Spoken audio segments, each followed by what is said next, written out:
हे मेरे नाथ, हे मेरे नाथ, मैं आपको भूलूं नहीं। मैं आपको भूलूं नहीं। हे मेरे प्रभु, हे मेरे प्रभु, मैं आपको भूलूं नहीं। मैं आपको भूलूं नहीं। हे मेरे स्वामी, हे मेरे स्वामी, मैं आपको भूलूं नहीं। मैं आपको भूलूं नहीं। और स्वामी जी महाराज का जो था प्रवचन, यही आरंभ में यही बात और अंतिम बात भी यही है जो आज महाराज जी ने कही। सब सत्संग की सार बात।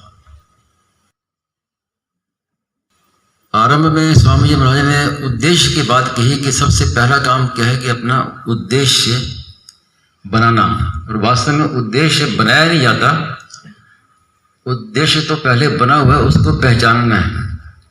क्योंकि भगवान ने अपनी प्राप्ति के लिए ही, अपनी प्राप्ति के उद्देश्य से ही मनुष्य जन्म दिया है, तो उसको पहचानना है।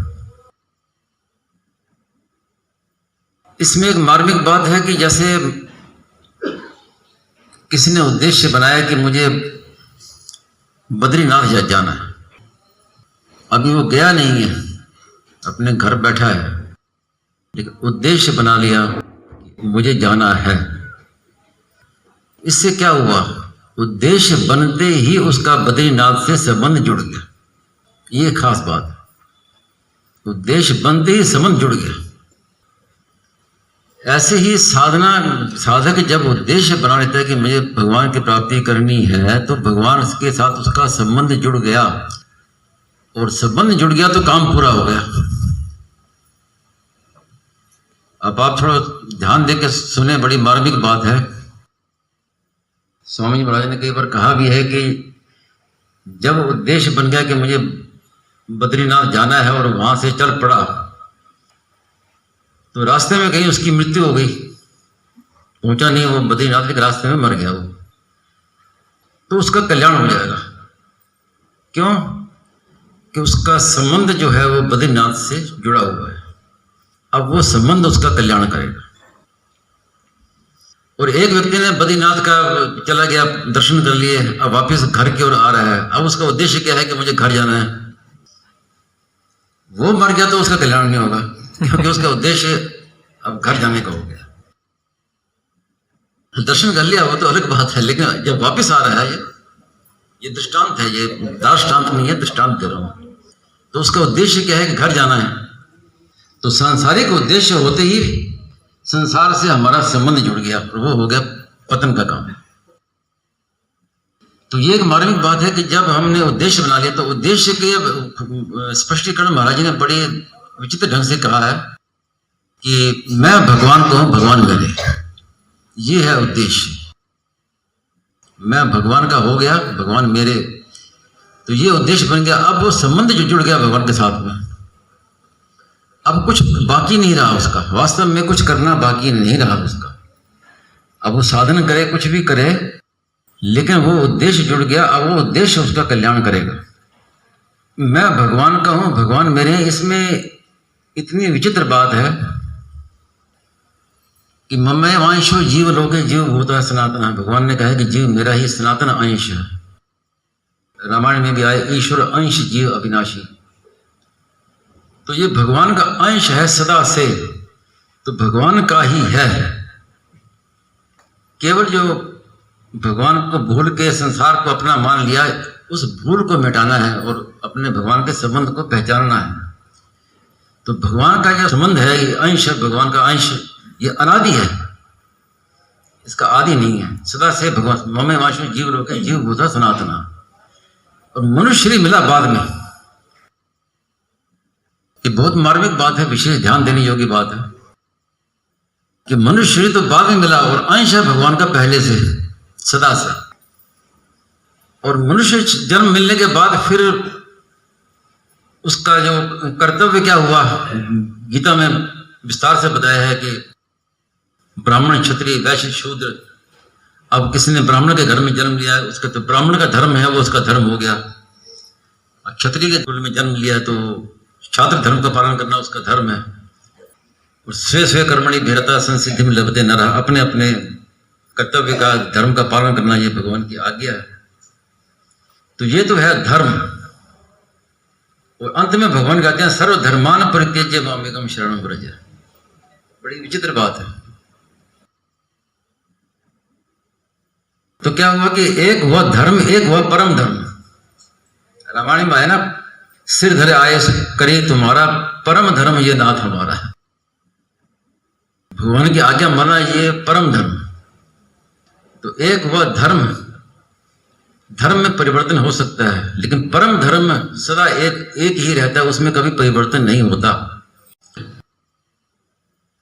तो भगवान ने जो कहा है कि सर्वधर्मान परित्यज्य मामेकम शरणम व्रज, तो उसका तात्पर्य क्या हुआ कि ये धर्म तो तेरा अभी हुआ है, तो छात्र कुल में है, छात्र धर्म करके धर्म है तेरा है, लेकिन जो सदा का धर्म है, परम धर्म, वो क्या है?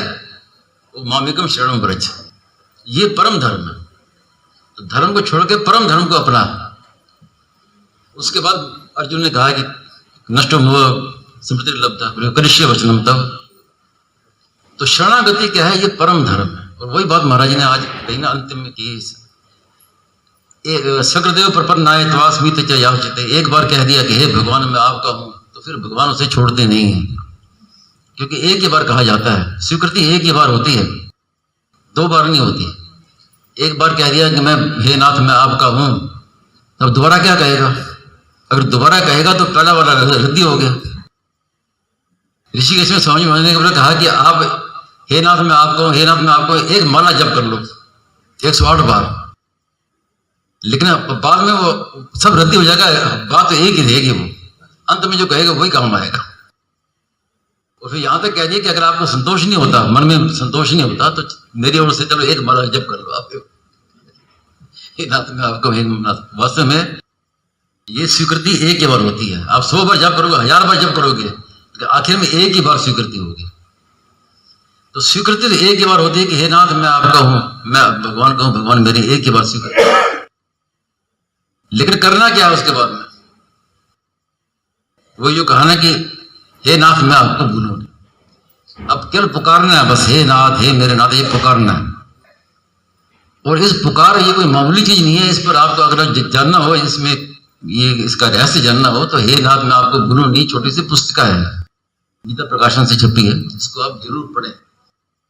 स्वामी महाराज ने कहा है कि हे नाथ मैं आपको भूलूं, ये कोई मामूली प्रार्थना नहीं है, ये अनुष्ठान है, ये महामंत्र है। जैसे हरे राम राम राम हरे, इसको कहते हैं ये महामंत्र है। तो हे नाथ ये महामंत्र है, ध्यान दें इस तरफ। और इस ये महामंत्र है, इसको मैंने जीवन में कई मेरे सामने ऐसी बातें आई हैं, घटनाएं आई हैं, कई सज्जन व्यक्ति मिले हैं, तो उससे ये लगा लौकिक कार्य भी इससे सिद्ध होते हैं। जैसे कोई लौकिक कार्य, किसी को कोई संकट हो, कुछ हो, तो वो अनुष्ठान करते हैं, उसके लिए मंत्र अनुष्ठान करते हैं, कई साधना करते हैं। तो अनुष्ठान भी ना करके केवल ये हे नाथ पुकारे, तो वो उनका लौकिक काम में सिद्ध हो जाता है। ऐसे कई बातें हैं। और पारमार्थिक जगत में तो ये हे नाथ मैं आपको भूलूं नहीं है ही नहीं। और मेरे से तो कई बार कोई पूछता भी है, कोई संकट भी आ जाए किसी को लौकिक भी, मैं कहता बस कुछ नहीं, हे नाथ पुकारो।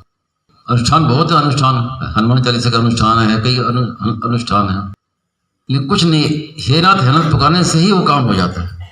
तो उसमें महाराज जी ने कहा है कि इससे बढ़कर कोई अनुष्ठान नहीं है, इससे बढ़कर कोई मंत्र नहीं है।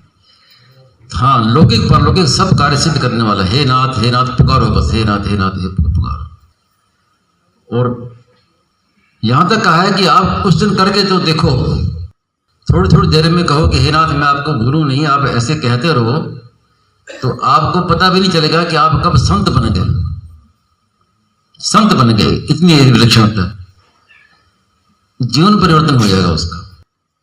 तो जो खास बात जो आज की यही है कि जो परम धर्म है हमारा, परम धर्म क्या है कि हम भगवान के, हम ये सबसे पहला धर्म यही है, बाकी धर्म बाद में। तो मैं भगवान को, भगवान मेरे हैं, मेरे तो गिरधर गोपाल दूसरों ना कोई। महाराज जी कहते थे कि मीराबाई ने हमें एक महामंत्र दे दिया, मेरे तो गिरधर गोपाल दूसरा ना कोई, ये मीराबाई का स्वरूप है। जिसने ये अपना लिया वो मीराबाई बन गया। और मीराबाई कोई साधारण नहीं, जिसका शरीर भी चिन्मय हो गया, भगवान में लीन हो गया, जड़ शरीर भी चिन्मय हो गया। ऐसा मिलता नहीं प्राय कि शरीर भी चिन्मय हो जाए, बहुत कम मिला है ऐसा। तो इतनी इस भाव में विलक्षणता है कि शरीर भी भगवान में लीन हो जाए, जड़ भी चिन्मय हो जाए, इतनी शक्ति है भगवान में अपनापन की। भगवान से संबंध जोड़ना है। अब वो संबंध कैसे जोड़ना है, ये आपकी अपनी रुचि है। भगवान को माँ मानो, पिता मानो, बेटा मानो, शिष्य मानो, कुछ भी मानो, संबंध जोड़ना है भगवान के साथ। तो ये स्वीकार करना कि हे नाथ मैं आपको हूँ, मैं भगवान का भी स्वीकार करना, और हर समय हे नाथ पुकारो, हे नाथ मैं आपको भूलूं नहीं, ये कहो हे नाथ से पुकारो, हे नाथ हे मेरे प्रभु ये पुकारो। तो ये सार बात आज की है, जो ये सदा के लिए, ये अंतिम बात भी यही है, पहली बात भी यही है।